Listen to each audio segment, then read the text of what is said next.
안녕하십니까, K부동산홀드입니다. 요즘 들어 저금리, 제로금리라는 단어가 화두가 되고 있습니다. 이러한 저금리 시대, 제로금리 시대에는 예금은 어떻게 변화가 되고 부동산 가격은 어떻게 변하는지에 대해서 부분 살펴보도록 하겠습니다. 덴마크, 스웨덴, 스위스 등은 예금 금리가 0%대를 유지함으로써 일반인들이 은행에 돈을 맡기지 않아서 예금이 아예 사라지고 있다고 합니다. 뿐만 아니라 덴마크, 일본, 스위스는 저금리를 넘어 마이너스 금리를 유지하고 있는 상황이라고 합니다.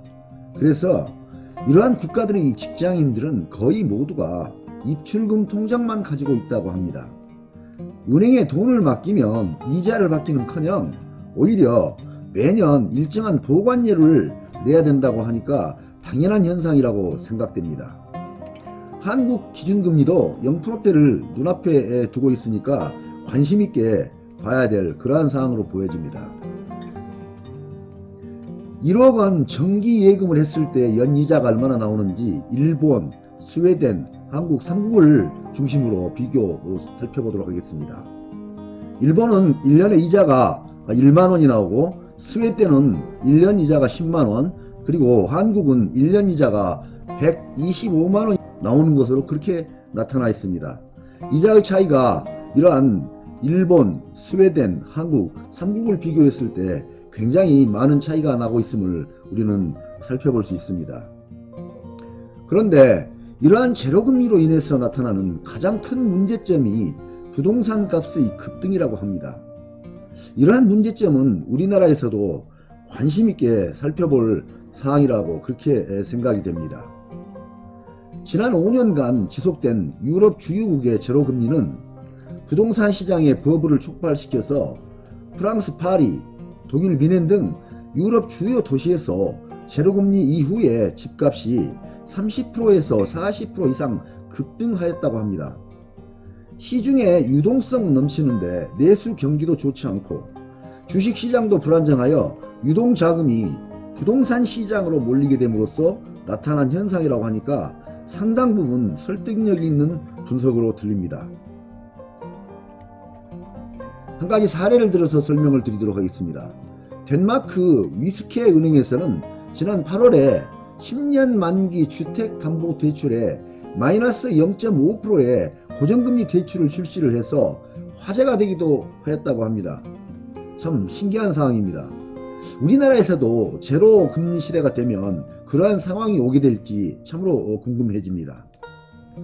유럽 주요국에서는 LTV도 100% 이상 가능해서 자기 돈 한 푼 없이도 집 구입이 가능하다고 하니까 참 신기하기만 합니다.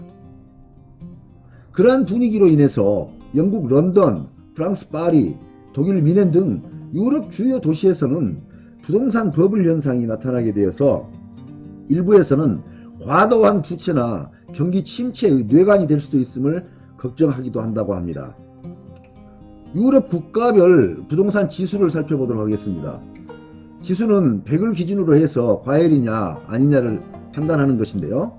헝가리는 162.4, 그리고 라트비아, 포르투갈, 체코, 네덜란드, 독일, 오스트리아, 스페인, 덴마크, 영국, 프랑스 이러한 유럽의 주요 국가들이 상당 부분 100 이상을 나타냄으로써 부동산이 과열되고 있음을 보여주고 있습니다. 향후에 우리 한국도 저금리 기조가 계속 유지되면서 제로금리 시대로 진입이 되게 되면 우리나라의 주택가격은 어떻게 변할 것인지에 대해서 살펴볼 필요가 있겠습니다. 한국 주택시장 가격 변동 요인 중에서 가장 크게 나타나 있는 것으로는 첫째는 저금리 기조가 제로금리 시대로 진입할 가능성이 상존하고 있다 하는 점, 그리고 두 번째로는 풍부한 시중 유동성 자금이 있다는 점입니다. 현재 나타나 있는 것으로는 약 1000조 이상의 유동성 자금이 투자처를 기다리면서 대기 상태에 있다는 점, 그리고 세 번째로는 기존의 주택 수요가 지속적으로 유지될 것이라는 점입니다. 이러한 한국 주택시장 가격 변동 요인이 향후 주택가격을 결정할 것으로 그렇게 판단이 되어집니다. 그렇다면 우리들 입장에서는 지금 아파트를 사야 되느냐 말아야 되느냐는 고민이 서게 됩니다. 이러한 점은 님의 선택입니다. 많은 도움이 되시길 바랍니다. 감사합니다.